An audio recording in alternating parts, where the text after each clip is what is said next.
O sol sequer tinha aparecido em Paris, naquele dia, e a população não imaginava o terror surreal do que estava por vir. A névoa matinal ainda pairava sobre o Sena, mas o som de remos e cantos bárbaros já rompia o silêncio. Era novembro de 885, e Paris, a ilha fortificada no coração da França Ocidental, estava prestes a enfrentar seu maior desafio. Os vikings, liderados por figuras lendárias como Sigfred Regnieri, não eram novatos em saques, mas desta vez, a ambição era maior não apenas riquezas, mas o domínio de uma das mais estratégicas cidades do reino. Mais de 700 navios e um exército estimado em dezenas de milhares de guerreiros formavam uma muralha de madeira e ferro que se estendia por quilômetros. A cidade, embora fortificada, contava com uma guarnição reduzida sob a liderança do corajoso Conde Eudes e do bispo Goslin. A disparidade de forças era assustadora, e o povo parisiense sabia que sua sobrevivência dependia de uma resistência que parecia improvável. Mas será que Paris realmente apresentaria alguma defesa, alguma chance perante um inimigo tão devastador? O primeiro assalto não demorou a chegar. Os vikings, confiantes em sua superioridade numérica, lançaram-se contra as pontes que conectavam a ilha às margens do rio. Essas pontes, especialmente a Grande Ponte, eram a chave para a defesa de Paris, e os francos sabiam disso. Arqueiros e balistas nas torres disparavam uma chuva de flechas e dardos, enquanto os defensores nas muralhas repeliam as tentativas de escalada com pedras e lanças. Os rugidos dos berserkers se misturavam aos gritos dos feridos, e o Sena se tingia de vermelho. Apesar da ferocidade viking, a engenhosidade e a coragem dos parisienses mantiveram a linha. As pontes, que deveriam ser facilmente tomadas, revelaram-se fortalezas inexpugnáveis, frustrando os invasores e dando um fôlego de esperança aos sitiados.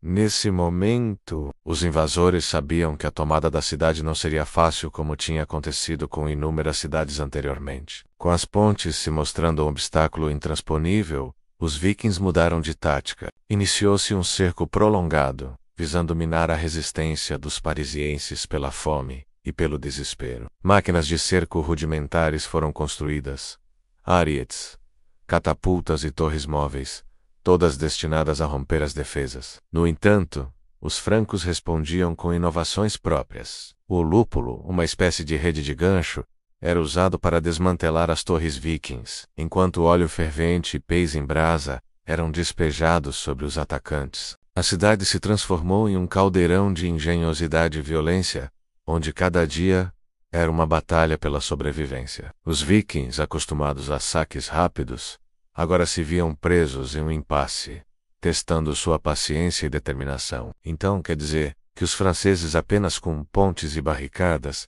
conseguiram segurar um adversário tão poderoso? A resistência parisiense não era apenas física, era também um ato de fé e diplomacia. O bispo Goslin, uma figura central na defesa, não era apenas um líder espiritual, mas um estrategista militar, inspirando seus homens e coordenando os esforços. Ele enviava mensagens desesperadas ao imperador Carlos o Gordo, suplicando por reforços. Enquanto isso, o Conde Eudes liderava as sortidas, organizando ataques relâmpagos para interromper as operações vikings e reabastecer a cidade com suprimentos limitados. A fome, no entanto, começava a apertar, e a perspectiva de alívio parecia cada vez mais distante, testando a resiliência dos sitiados a cada novo amanhecer. Com isso, os franceses se viram obrigados a se arriscarem nas ruas estreitas de Paris em busca de comida. Mesmo que isso pudesse custar-lhes a vida, meses se passaram, e o inverno rigoroso de 885-886 trouxe um novo tipo de sofrimento para ambos os lados. As doenças se espalhavam rapidamente dentro da cidade sitiada, dizimando civis e defensores. Do lado viking, o frio e a falta de suprimentos adequados também cobravam seu preço, diminuindo o ímpeto dos ataques. A paisagem ao redor de Paris se transformou em um acampamento lamacento e gelado, com fogueiras tremeluzindo na escuridão. A neve e o gelo do Sena, por vezes, permitiam tentativas desesperadas de travessia, que eram brutalmente repelidas pelos defensores. A resistência francesa era admirável, mas a exaustão se tornava visível nos rostos de todos. A Cidade Luz, hoje um central mundial de turismo, naquela época sabia que seu futuro estava em jogo, e desmoronar perante o inimigo não era opção. A notícia da resistência de Paris se espalhou por toda a França, inspirando a esperança em um reino fragmentado. No entanto, o socorro demorava. Em abril de 886, com a situação crítica em Paris, o Conde Odo, em um ato de ousadia e desespero, conseguiu romper o cerco e se dirigir ao imperador Carlos o Gordo para pressionar por uma intervenção imediata. Sua jornada através do território controlado pelos vikings foi perigosa, mas a urgência da situação o impulsionava. A ausência de Odo aumentou a pressão sobre os defensores restantes, que agora contavam apenas com a liderança do bispo Goslin e a fé na promessa de socorro.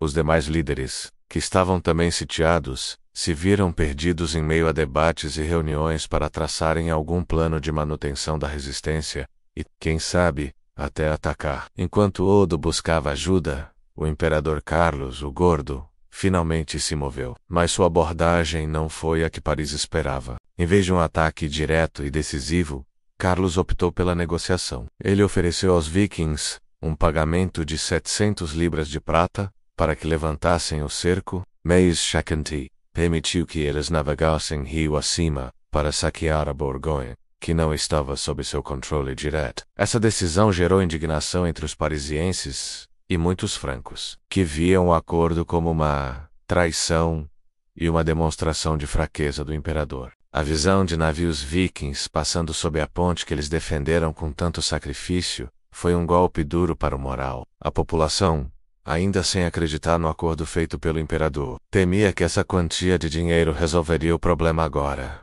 mas jamais daria um fim definitivo nos invasores vikings. O acordo de Carlos o Gordo, embora tenha posto fim ao cerco imediato, deixou um gosto amargo. Para os vikings, a recompensa financeira e a permissão para saquear a Borgonha foram uma vitória. Para os parisienses foi um alívio, sim, mas misturado com a sensação de abandono. O Conde Odo, que havia defendido a cidade com tanta bravura, viu sua reputação crescer exponencialmente em contraste com a de Carlos o Gordo. Este episódio crucial não apenas salvou Paris da destruição, mas também expôs as fragilidades do Império Carolíngio e a crescente força dos condes locais, que seriam fundamentais para a formação da França. A partir desse episódio, os franceses notaram que precisavam com urgência de uma reorganização de suas forças militares por terra e água. O cerco a Paris, embora não tenha sido uma vitória militar decisiva no sentido tradicional, foi um marco na história da Europa. Ele demonstrou a ineficácia do Império Carolíngio em proteger seus próprios domínios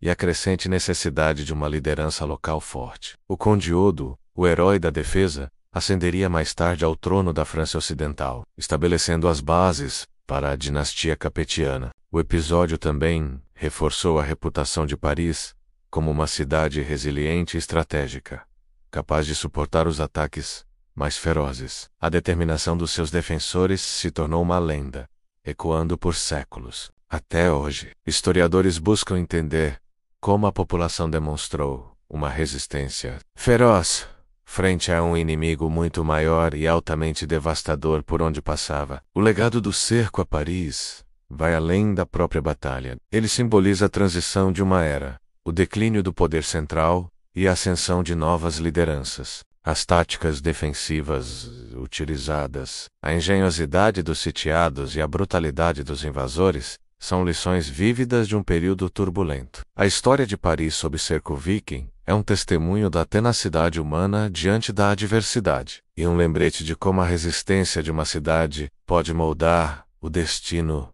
de um continente. Os ecos daquela luta ainda ressoam nas ruas da capital francesa, um tributo silencioso àqueles que defenderam a ilha no coração do Sena.